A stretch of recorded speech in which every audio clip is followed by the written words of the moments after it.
We have 60 minutes. We have two distinguished guests from the East Coast, Jay Footlik, a Democrat from Washington, D.C., and Rick Smotkin, Republican from Philadelphia. They are both frequent comers to Prague. Unfortunately, in the recent months, they couldn't have traveled. So otherwise, they are here 2-3 times a year. They are great friends, and they are great insiders and commentators on U.S. foreign policy, as well as on domestic issues, on the struggle between Republicans and Democrats. They are insiders in their own parties, as well as great thinkers about where the U.S. elections these days go, who is ahead, what are the main issues, and what is facing us in the coming days. I think every 4 years we hear this phrase that this is the most important election of our lives.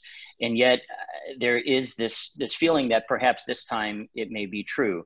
The battle lines, and I do say battle lines, unfortunately, I think are very, very stark.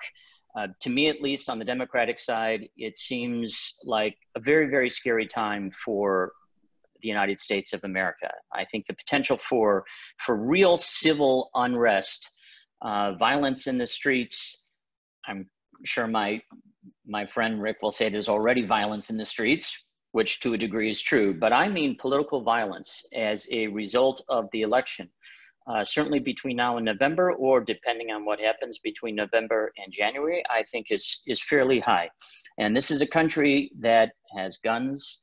This is a country that has a run on ammunition right now. I think we've seen in the last several election cycles, the electorate is fairly evenly split, where the election has come down to a really small sliver of votes in 1 or 2 states.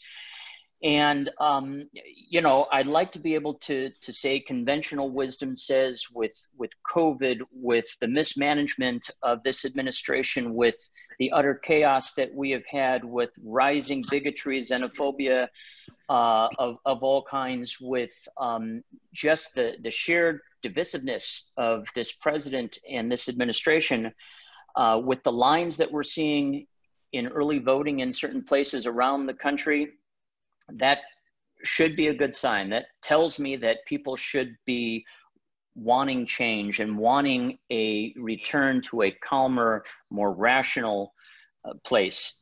However, 2016 and the election of Donald Trump, I think, taught all of us that conventional wisdom is out the window. So, and then of course, the most recent news, which is the passing of Supreme Court Justice Ruth Bader Ginsburg.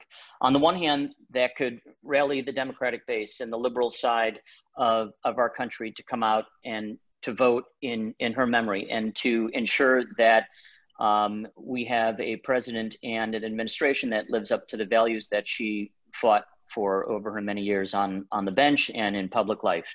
On the other hand, it could also rally conservatives as well.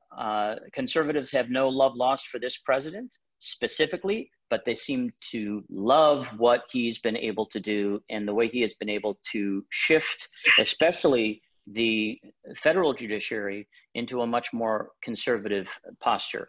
I can tell you on the Democratic side, fundraising is up over the last 2 to 3 days. We have seen more dollars flow into the presidential campaign and sort of the downstream campaigns for the Senate and House races than we have seen, I think, ever in history. With that said, it all comes down to get out the vote activities. And again, it's much more complicated this year because now more than ever before, it's much less about what happens on election day, how many voters go to the polls on election day, what COVID related impact may have on turnout on election day, but also we have a slew of states that are early voting. We have a whole controversy about the efficacy and legitimacy of mail-in ballots. So we have, in my view, the perfect storm heading our way in the next 43 days. I think it's unlikely that we'll know on election night who our president is, who the winner is. I think it's very likely that it may go to the courts, and if it rises all the way up to the Supreme Court, what happens over these next 43 days in regards to replacing Justice Ginsburg may determine who our next president is? We'll agree on a few things. The violence is definitely a concern. Of course, now I'm going to argue that, a big part of this is, what were supposed to be peaceful protests back after the Floyd murder. And I call it murder. I mean, what happened there was horrible, but the response from groups, the far left, I think, has been even worse than that. And we don't see anyone from the leadership of the Democratic Party, Vice President Biden, Senator Harris, really calling out what happened in Seattle with, to me was anarchy. And this is, to me, giving a real advantage to President Trump. He's going to obviously focus on law and order, focus on police, protecting communities, and protecting these communities too that are being destroyed. And I think you're going to actually see the president, do better in those communities than he normally would, both with the African American and Hispanic communities coming up. Of course, at the end of the day, the Democratic Party will win more of that vote. But even if he can get to 15 or 18%, and right now in the Hispanic vote, they had a poll out yesterday showing about 28%. Those are huge differences. In the 16 election, he had 16%. Now he's showing 26, 28%. And that could be a huge difference in a couple of the key battleground states. I mean, like Jay said, this is going to be a very, very close election. Vice President Biden will win the popular vote. Again, just like Hillary Clinton did, but this will come down to a very few key states and probably a few thousand votes deciding in each of these, 5 or 6 states will come down and decide this election. Which brings me to the point also with, Jay mentioned the passing of Justice Ginsburg is going to have a huge impact. I think overall this helps the president on 2 ways. First, that, right now no one's talking about the pandemic, which is obviously good news for the president. If it's about that, that's definitely going to hurt him and he's going to be vulnerable.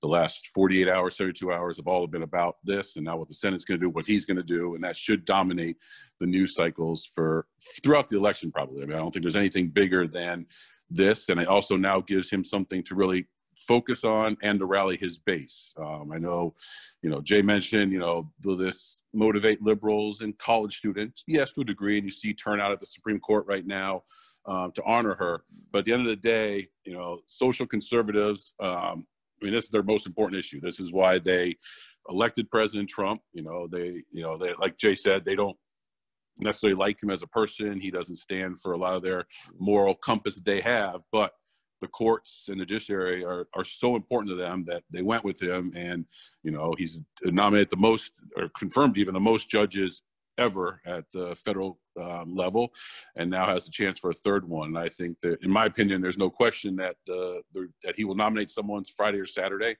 and that the Senate will confirm it before the election. Is it just Trump Biden, or is there going to be a decision making if to vote Biden or not, or Trump, based on the VP? Historically, if you look at polling, the VP choice has very little impact on a voter's decision making. It certainly can have an impact if a vice president is selected from a state and he or she is capable of bringing that state into the winning column. Now, in this case, Kamala Harris on the Democratic side is from California. California is clearly a blue state, already voting for Biden. I do think in this election, it's much more of an issue because of the age, frankly, of both the president and of Vice President Biden. And it's very clear that there is a huge generational gap. It's very clear that in selecting Kamala Harris, Vice President Biden wanted to signal that there was this generational change, not just ethnic and gender, but a generational change and a passing of the baton to sort of the next leadership on the horizon of the Democratic Party. So I do think it will make a difference. I do think that Rick and those on that side of the aisle will attempt to paint Kamala as this radical far lefty. The truth is her time as a prosecutor and so forth speaks against that characterization. I think she's a moderate. Obviously, we will have to speak to our base and we will have to do our best to unify and bring along, the Bernie supporters and those who do not like the fact that both Biden and Kamala Harris are from the moderate, from the centrist part of the Democratic Party. But at the end of the day, and just like Rick said, I mean, conservatives may not love Trump personally, but you got to go along to get along. And I do think the VP in this particular race has the potential to impact the outcome. I agree to an extent. I mean, I think that's really at the margins, but this race is potentially going to be so close. I mean, you look at the 16 race. I mean, the 16 race was decided by 80,000 votes divided by 3 states. I mean, it was so close that, it probably matters a little bit. Obviously, women are a big part of the Biden campaign, trying to get them really motivated. Women didn't come out for Hillary like they thought they would. I think Kamala is a different candidate. I think she is more likable. And I do think she'll help at the margins just because of Trump's, really has done a poor job, especially with suburban women and soccer moms. He has not done well. And I think Pence helps on the margins too with the social conservatives. I mean, they don't love Trump at all, but, at the end of the day, that's why Trump picked Pence. I mean, here, Pence was someone who was probably going to lose his governor's race and reelect. All of a sudden becomes vice president of the United States for that sole reason. I mean, he is one of the true leaders of the social conservative movement. So he will be able to have conversations and motivate them to come out. He obviously will use the Supreme Court now as another motivational factor for them, but I think he'll help at the margins as well in certain states. Are we looking at the same states, swing states as the last time, or is there any change? It's the same. I'll throw in Minnesota into the mix now. And also realize, so Trump won, those 3 states by 80,000 votes, but he won all 3. So he doesn't have to win all of them to win re-election. He ended up with over 300 electoral college votes. Obviously, only need is 300. If he was actually able, and he lost Minnesota by 1.5 points last time.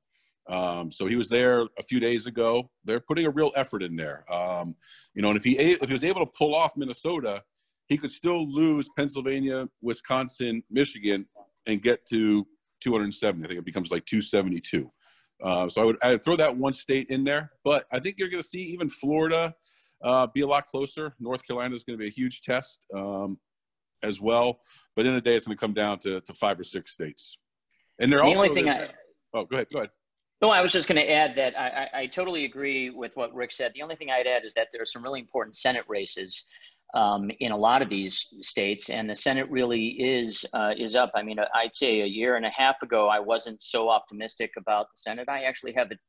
I think the Democrats have a real chance of flipping enough seats to take control. And so, normally you allocate funds on a presidential race. We've both worked on presidential races in the past. You would allocate it based on your limited supply of dollars and where you have the maximum opportunity as it relates to the Electoral College. Well, a lot of these dollars, first of all, the map has changed a bit, and we saw that in 2016. We also saw that Hillary, for example, didn't visit Michigan enough when all the folks locally on the ground were telling the national campaign, I think you need to come out here. Folks said the same thing about Wisconsin. So we do, on the Democratic side, have to pay attention, I think, to a broader number of states, but we also have to be concerned about the impact on the downstream races for the United States Senate and the possibility of lifting up some of those candidates and potentially retaking the U.S. Senate. 2 states to watch out for that'll be very interesting is with Nebraska and Maine. So Nebraska and Maine both split their electoral college votes by congressional district.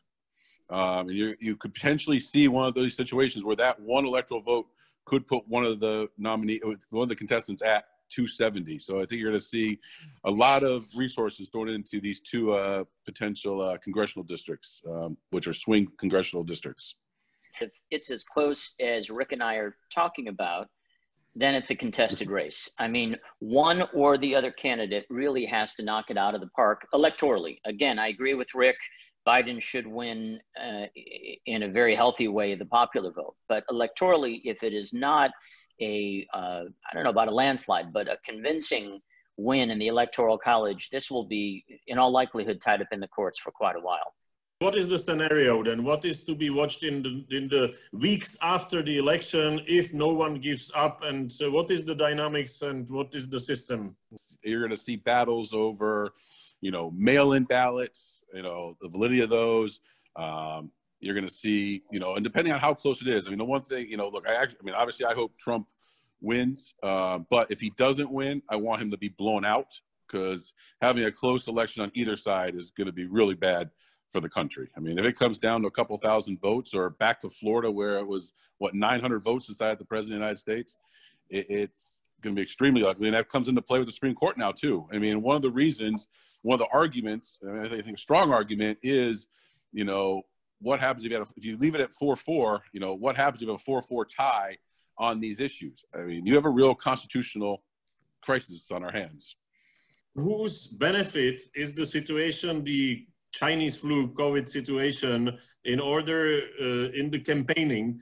Biden does not seem to do as well. His comfort level out there in an environment that is sort of open, I think it plays to the president's strength, right? That he can get out there in these rallies. He's still holding rallies, by the way. He's doing them. They're more limited, but you see, just from a television perspective, you see people out there, you see the American flags, you see Air Force One behind the president. You sense a certain, he's energized, right? He's very energized. The crowds are energized, and it's much easier to portray a very vivid, active, lively, forward-moving campaign. On the flip side of it, Biden, who the president calls Sleepy Joe, right? And things like that, I think, right? I mean, he's already much more subdued in his demeanor, in his delivery. It's really hard to get revved up when you're doing a rally of one, when there's a town hall. I mean, they did a town hall last week on CNN. I don't know if any of you watched, and it was actually quite an interesting format. It was a drive-in town hall. And at least there was no town hall there. That was a love fest by CNN. I mean, it was so over the top, the questions, compared to what Stephanopoulos and ABC did to the president the day before. But. Yes, but on Fox News, it would be different, right? So, But let's see Biden go to Fox News. That would be good. Let's see him do it. They're also up there in age. I mean, the normal campaign schedule, especially 43 days out, is grueling. You're on planes all the time. You're doing 3-4 rallies sometimes a day in the final stretch of a campaign. That's pretty taxing and pretty difficult. So it actually, again, putting aside the issue of whether or not, I think most Americans would give the president very low marks for his handling of the pandemic. But aside from that, the actual mechanics of it, I think, again, if you have the very fact that masks and wearing a mask has become political, I'd say center left is about a bit more cautious about going out in public places. But I do think that if you're concerned about COVID, if you are wearing a mask, if you're concerned about the way this pandemic has been handled, you're more than likely to cast your ballot remotely or in a safer way. With that said, as I started off at the top of our remarks, I know in Virginia, for example, there have been waits of 2 and 3 and 4 hours long so far to early vote. And I just have to believe, and especially looking at where those votes, where those counties are, those are Democratic strongholds. Those are places that, in my view, are coming out to vote against someone, not necessarily to support the president. So I'm encouraged by that, but it's really hard to tell. So is it also the Bernie Sanders voters who are now coming to vote, or they are going to stay at home? Man, that is hard to say. I mean, they certainly stayed at home in 2016. I saw it at the Democratic Convention in Philadelphia. Every night we had this unified convention for the television cameras, and the minute the cameras were off and everyone sort of filled the streets and filled the hotel lobbies and so forth, there were very distinct camps, Hillary's camp and Bernie's camp. Rick mentioned earlier that I think, for example, Kamala Harris, and I would extend that to the vice president as well, Vice President Biden, are less divisive figures than Hillary Clinton. I think they're both, very likable. I think even Rick would acknowledge that the vice president looks like a decent man and a nice man, and so forth. And so I don't think Bernie supporters have quite the same venom and animosity as they did 4 years ago. And I also think they can see the consequences of not voting and what that did. And are we better off today than we were 4 years ago? Are our values collectively, we may have differences, and we surely do, between the moderate wing of the party and the more left-wing part of the Democratic Party. But at the end of the day, we would much prefer a Democratic president than another 4 years of this administration. You know, it's interesting to watch how the Democrats are trying to deal with this, because you watch, I mean, AOC the other day, again, AOC has still not endorsed Biden, did not endorse him at the convention in her speech. She talks how important it is to vote for him, though, but won't endorse him. So I still think you're not, you know, now look, it'll be interesting to see, you know, she got a little bit sharper in her support of Vice President post Ginsburg's passing. But it'll be interesting to see over the next 43 days, how much are they really going to go out there for them, because they're not happy. And you know, they got to, you know, and then Biden and Harris also have to be careful too, because at the end of the day, you know, them, you know, doing what they would have to do to really get their support will turn off middle America. You know, there's no root. I mean, most of this country have no interest. I know Jay probably agrees in AOC. I mean, you know, they don't, that's not where this country is. And my concern, I mean, I loved old Biden. You know, I met Joe. I knew his son very, very well. But I think now he's become too beholden to the left. You see this in his lack of attacking what's happened in, like I mentioned earlier, in Seattle, and defending the police, and, you know, going after the rioters and the violent protests. But they're a little bit of a bind, because to get that strong support from AOC and the Bernie wing, they would have to even go more to them, and that will turn off, you know, middle America. When I see Joe Biden on television, it's quite obvious that he sometimes is out of it. He is simply not alert enough. His age shows. I wonder if in private, when people speak candidly, if they are Democrats, if they are worried about that, or is this something they just don't admit to themselves? Oh, he's 78. Will be by far the oldest, you know, ever. And I think you're seeing that. Now, he is lucky that, you know, he doesn't have to do the grueling campaign schedule, you know, that he's done. But, you know, look, he's even, his press secretary will not answer the question of whether he's using a teleprompter to answer questions. And that's scary. You know, again, I think both President Trump and Vice President Biden are not spring chickens. They're both old. They older than many. I mean, certainly the distinction between the previous administration, which was very youthful and you know, represented by President Obama, and the current. Forget that President Trump is the healthiest president of all time. So yes, of course, of course. You know, I still, I mean, when it comes down to judgment, I still think Americans are going to assess the judgment of Vice President Biden. I think Americans, and again, I'm not talking about the far left and the far right. I'm talking about the great middle, which is where I think we both agree the country really is. What about the economy, and especially the economy regarding the swing states? To whose favor it is now? Yeah, I think that he will win that argument. I mean, pre-pandemic, you know, and look, I'm a big believer that presidents get too much credit and too much blame for the economy, but that's how it is. Politics is politics, and you take what you can get. You know, there is no question that before the pandemic, the economy in this country was unbelievable. I mean, for all people too. I mean, African-American and Hispanic unemployment were at all-time lows. Real wages for African-Americans and Latinos were at all-time highs. So, you know, he clearly is going to win on the economy. Obviously, the last 7 months, the economy has collapsed. But, you know, the last month or so, you saw huge increases in jobs. I mean, unemployment went from 14% to whatever, 8.5, 8.6.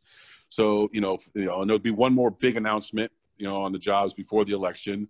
You know, so if that continues in the right way, that will obviously give him a lot of momentum going into the election or into election day. You know, on the swing states, it's hard to say. Look, he's going to obviously blame in some of the states Democratic leadership. So Michigan, Pennsylvania, North Carolina, Wisconsin, Minnesota are all Democratic governors. And he's going to obviously say they've shut them down too much. They've closed it down. That's why the economy in those states have not come back to where they would be if it wasn't for the shutdowns. Is there any international relations issue which is relevant, or is it completely, again, fully domestic?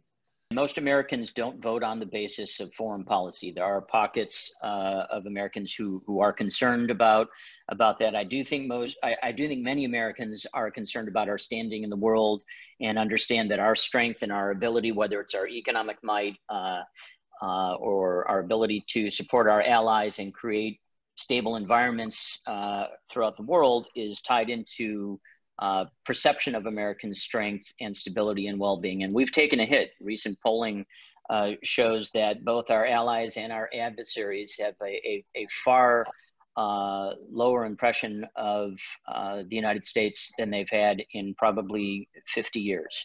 So that's something that I do think is on the minds of certainly the Vice President, who used to head up the Senate Foreign Relations Committee, is steeped in foreign policy and something he would want to address. I do think that China is a concern. It's an economic concern as well as a military and political concern, as well as meddling in the election along with the Russians. I do think Iran is a concern on the minds of most Americans, and Iran's support for proxy and terror groups that threaten American interests, American soldiers on the ground in Iraq and elsewhere. I do think the president, had both President Trump and President Obama, by the way, I mean, in a sense, there's bipartisanship on this, talked about withdrawing troops from unnecessary wars, withdrawing American troops from the Middle East. And I do think you may see some additional moves. You see negotiations in Qatar between the Taliban and the government of Afghanistan moving forward, and I do think that's on the list. And again, a popular theme with a lot of Americans: let's bring our troops home from these seemingly endless wars in the Middle East. The only other issue I'd say on the Democratic side that may play out as an international or foreign policy issue is climate change. This administration has dramatically walked back from the commitments made from previous administrations. And I do see that as a galvanizing issue for many voters on the center left, and perhaps some moderate Republicans who are concerned about that issue and concerned about efforts to combat that in a much more multinational way. But whatever you have mentioned, besides maybe the climate change, it is not, Trump is quite fine. He's fine on China. He's fine on Iran and bringing our troops back from the Middle East. So he's not vulnerable on those issues. Well, he's not vulnerable, but the question is, does he engage in some kind of military action in the South China Sea from, a perceived provocation? Does he act against Iran? Does he engage in talks? Does he announce a surprise round of discussions with the Iranians between now and Election Day? I just think China and Iran are two potential issues that can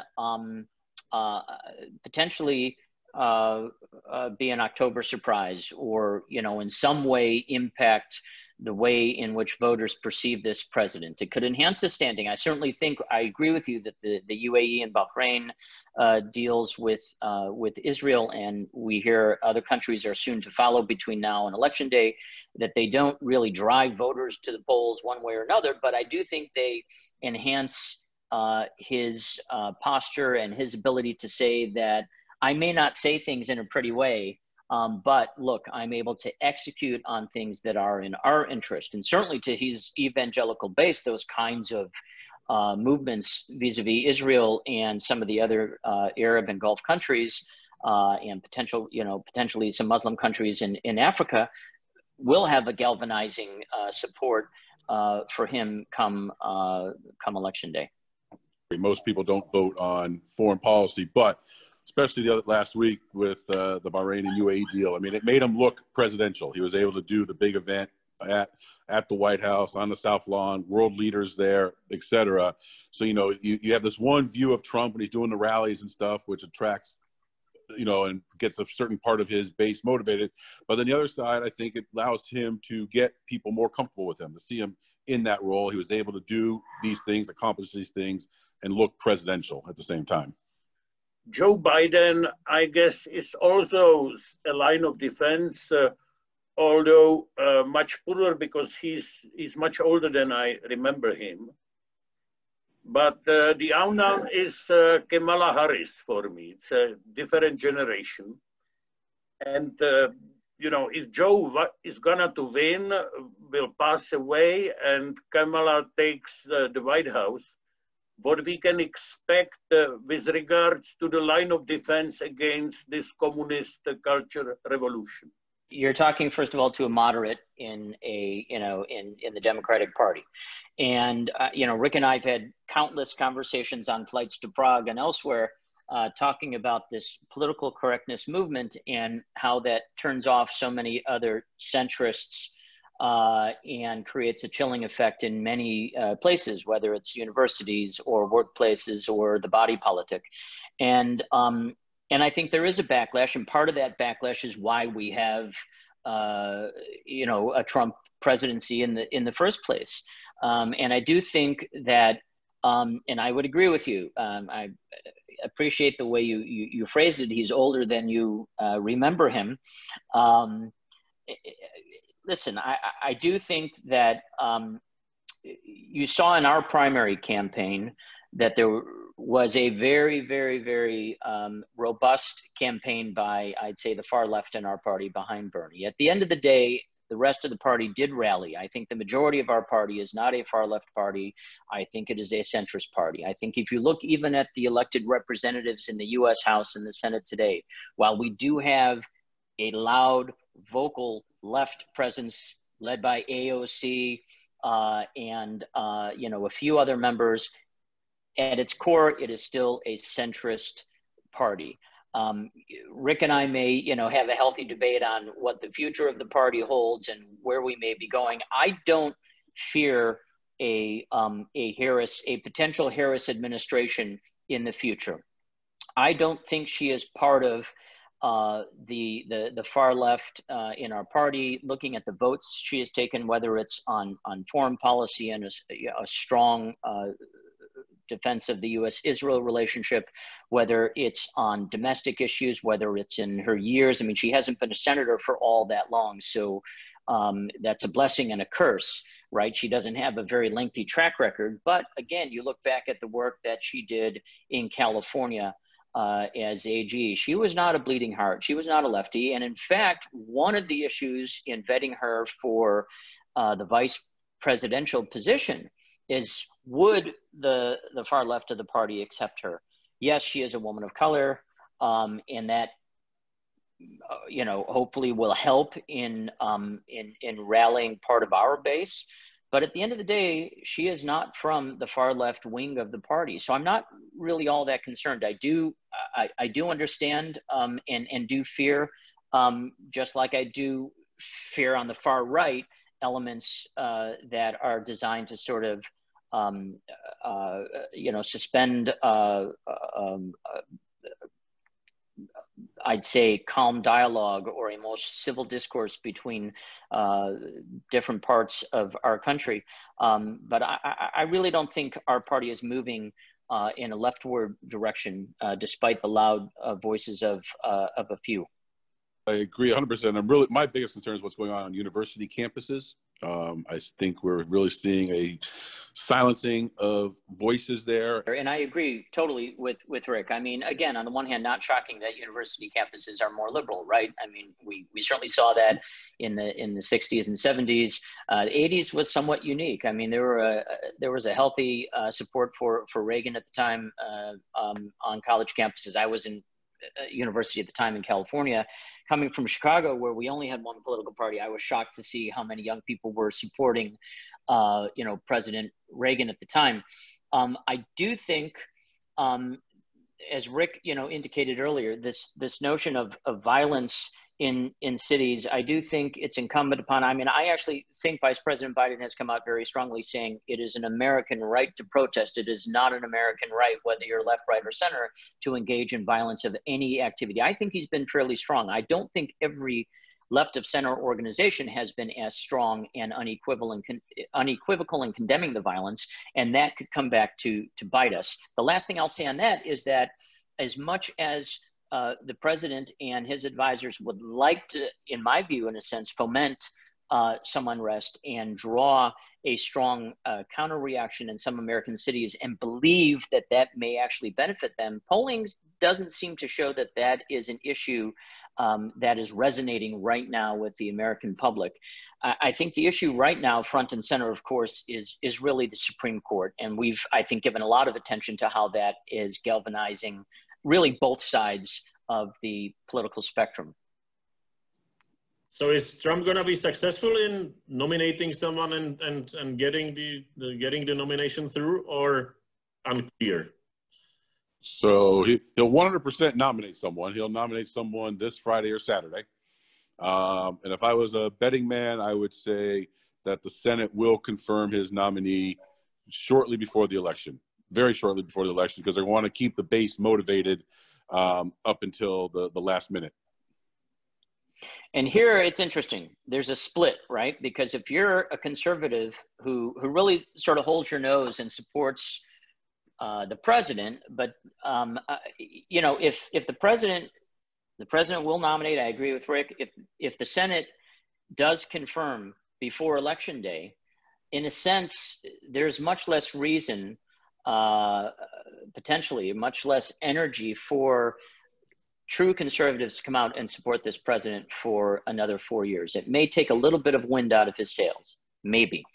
And so there's a lot of talk in Washington, especially right now, is strategically, is it better for them to nominate and hold a vote before Election Day? Is it better for them to nominate, galvanize, and then hold a vote after Election Day? That's risky as well, right? Because if Biden wins and the Senate flips, you now have a lame duck session, and the rationale that Senator McConnell has used in the past, right, would be very, very difficult to invoke here. In a sense, in a very strong way, the Democrats would say the voters have spoken loudly and clearly in selecting a new president and a change of leadership in the Senate, and we should therefore wait until after that new president is inaugurated, and that's the one who should proceed. Not to just be a contrarian, I agree that Trump will nominate will nominate someone by this weekend. I'm doubtful that that person will get in. I think there's at least 4. We've heard 2, and again, shocking, senators may change their mind under pressure. We've heard at least 2 senators come forward over the last few days saying that they don't necessarily think it would be the right thing to do right now. You have a number of other senators on record, from Mitt Romney to Charles Grassley in Iowa to even Lindsey Graham and others, not so confident that they would necessarily hold the line that they've taken in the past. So I do think it may be close. I do think we'd be able to find 4 who are willing to put country over partisan politics. You know, this is why Collins isn't. I mean, if she doesn't vote for someone who is qualified and the right likes, or even just Republicans, they're not going to go vote for her. I mean, you know, now Maine's a tougher state, and so is Colorado. Right. But I mean, there's not going to be one Republican goes out to vote for either of them if they vote against this. So I mean, they're in a really tough spot. I mean, look, I don't think Gardner has any chance to win anyway. So I don't think it matters. I think they'll, you know, offer him something. Collins is in a different spot. Maine's a different state, and it could actually help her to not do it. You know, she did vote for Kavanaugh, so she has enough credibility. Did not vote against impeachment. So, you know, especially Maine, very independent kind of thinking state, they might really appreciate the fact that she's sticking to what she had said before. But I don't think, you know, the only other one out there is potentially Romney, and I still think Romney, because this is not about the president at this point. This, you know, he might hate the president, but, you know, if he believes that the Senate, the president has a right to nominate and the Senate has the obligation to act, you know, I think he will vote for a yes for the nominee. I'd like to ask whether you think this is actually more beneficent or politically convenient for the Trump campaign or the Biden campaign. I think it still helps the Republicans more for the reasons I said earlier. First of all, it takes off the pandemic off the news, which is a huge advantage for the president. I mean, that's the last thing he wants to be talking about. And the hypocrisy, look, to both sides. I mean, look, to me, all politicians are hypocrites. They all say things at the time, which is they need to say at that moment, and a year later, they're going to switch. They're always going to act in their self-interest. I mean, and there's a very key difference here. In 16, the Republicans controlled the Senate, and the White House was, 15 and 16, and the White House, was Obama. Very different now. I mean, the chamber, they have they have the White House and they have the Senate. And you can argue that there's been 2 elections since that. So, judicial nominees and the Supreme Court were key parts of those campaigns. So in 16, Trump ran on that. He put out his list of nominees, in advance, and he won. And then in 16, the Senate stayed Republican.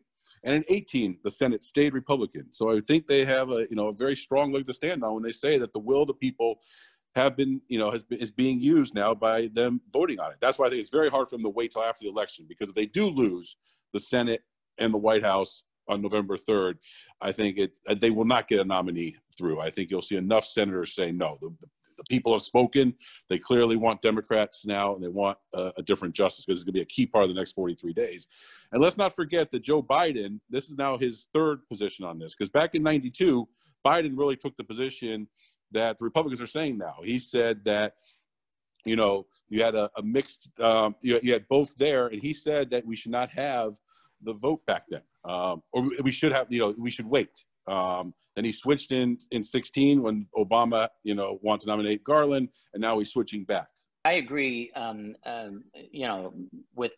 with Rick's analysis. I do think that a part of it is a little bit of inside baseball. I mean, all of us in Washington talk about these distinctions. I don't think the average American is going to necessarily get into the weeds on this. I do think overall it does benefit the president. I think folks on my side were already motivated against this president because of all the outrageous things he has said and done.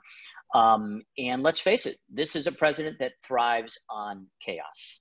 And now you have the prospect of chaos ensuing over the next 43 days. It has changed the debate, right? It was all on COVID.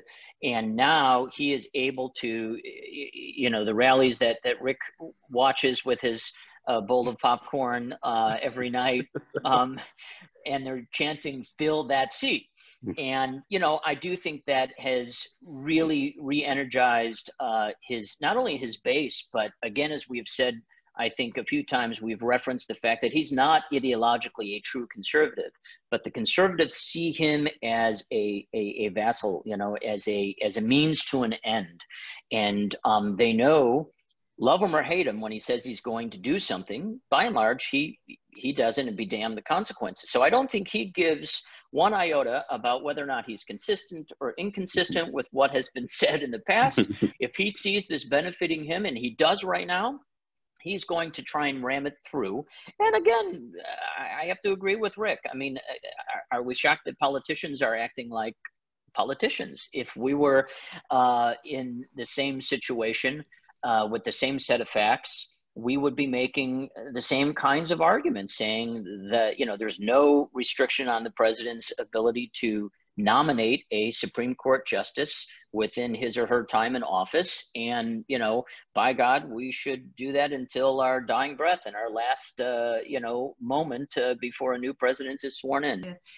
I have a question about the so-called shy Trump effect, or social desirability bias. A couple of weeks ago, Cato Institute published a survey that 62% of Americans are afraid to share their political views. So I wanted to ask if you expect that shy Trump effect, or kind of herd mentality, works in election polls this year more than before?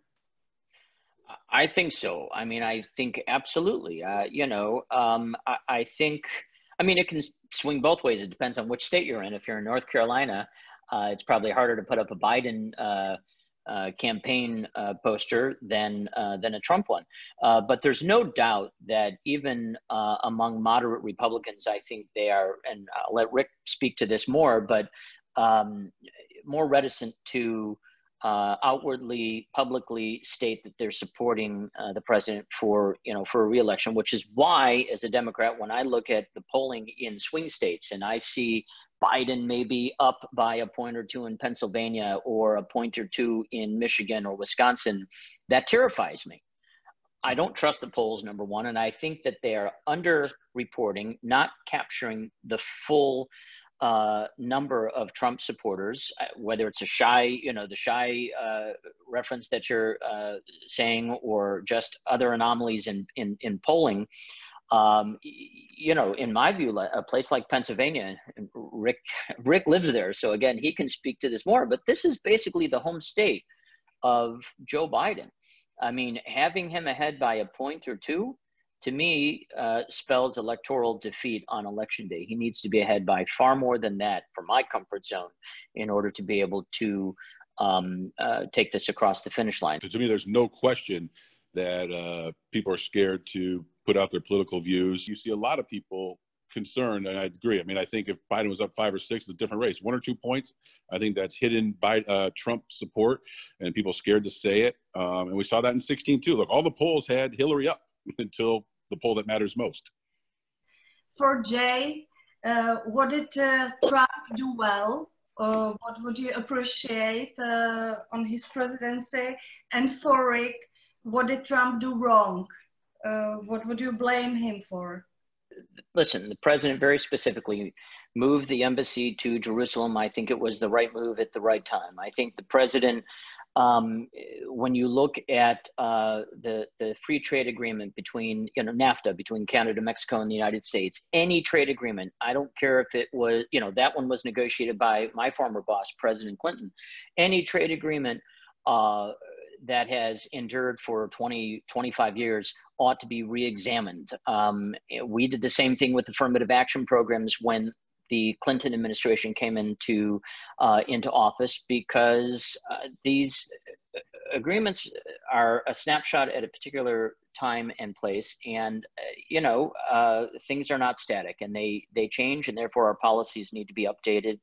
And I thought that was a positive thing to do.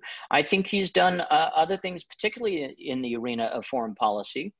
The targeting of Soleimani, I thought was the right move. For too long, the Iranians have been acting against American interests with impunity under both Democratic and Republican administrations. So I can certainly acknowledge things that the president has done that I support, that I believe advance and further our interests as a country. I wish he spoke differently. I wish he would do things differently internally, because the fabric of our country is being ripped to pieces. The institutions are I think, are teetering on the abyss of anarchy, and that concerns me here at home. But I don't think every single thing Donald Trump has done is wrong or bad. Rick? So yeah, no, I mean, I think the handling of the pandemic has been his biggest his failure. In a little bit different way, though. I mean, at the end of the day, I don't think any White House would have been prepared for this.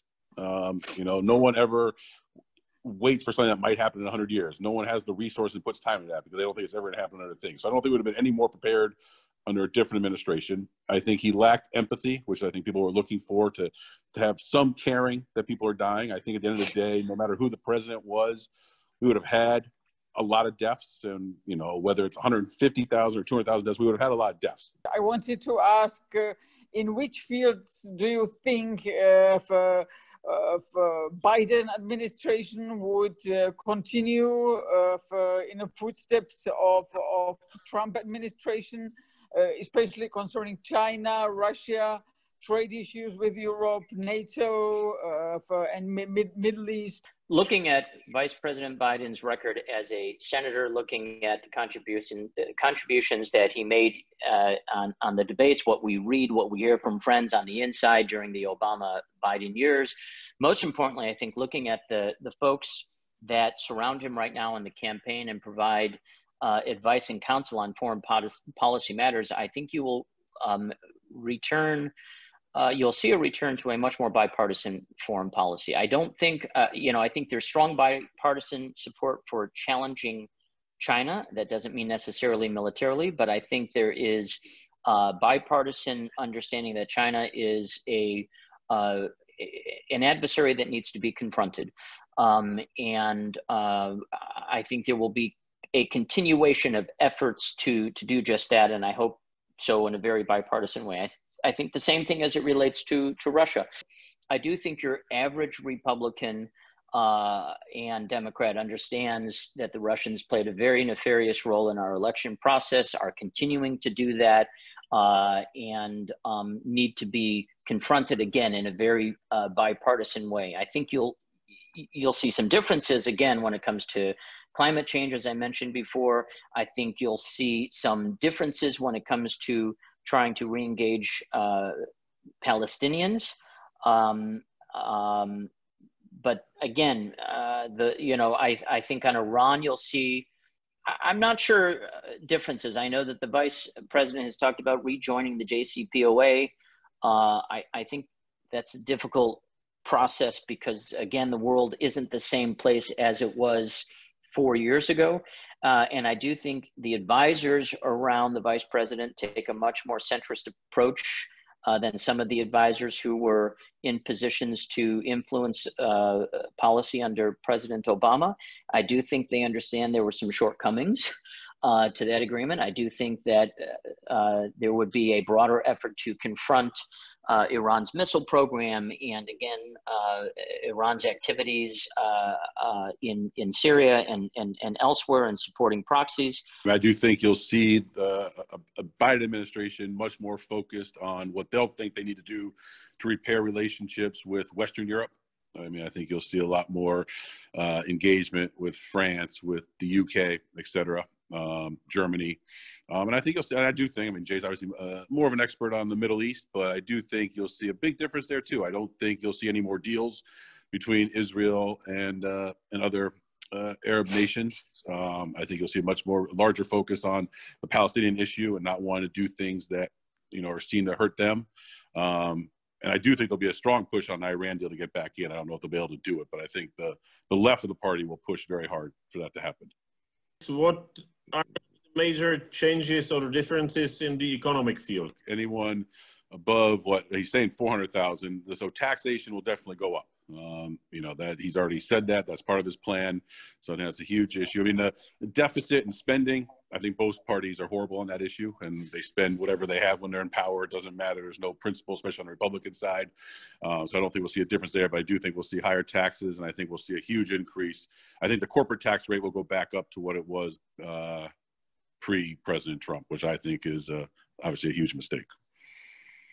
So I would agree with a lot of what Rick said. You could have efforts to create a bit more regulatory framework on certain issues, a lot of that in the area of climate change, but potentially in other areas as well. I think you will see a tax increase for some Americans and certainly for corporate America. I do think there is a push, to encourage, and I give the president credit for this, to encourage more manufacturing to come back to America. And again, I think that's intertwined with what we have seen as the threat posed by this pandemic economically, the over-reliance on pharmaceuticals, on technology and electronics in China and so forth. So I do think that is something that the Biden administration would take seriously and would try and build bipartisan support for effective policies to bring manufacturing back home. I do think you will see a much more effective, coherent policy. I don't know what the results will be, but policy to try and combat